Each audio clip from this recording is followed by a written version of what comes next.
people in a broken down vehicle in Vernon County wake up to rising floodwaters while waiting for assistance. Now, it happened early Saturday morning around 6:30 in the Stotesbury area.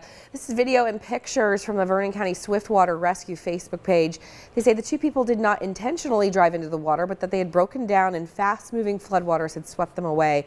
They clung to a tree for roughly an hour northwest of Stotesbury before they were rescued and did not need any further medical treatment. 11 agencies helped with Saturday's rescue, and the Swiftwater Rescue Team spokesperson says this highlights the importance of how agencies work together. Now, the Little Osage River runs north of town. It's still currently under a flood warning. Flood stage is at 41 feet. It's forecast to crest at 45.5 feet just after midnight tonight before falling below flood stage Tuesday morning. And even though these two people did not drive into the water, the volunteer rescue team still wants everyone to remember to turn around, don't drown.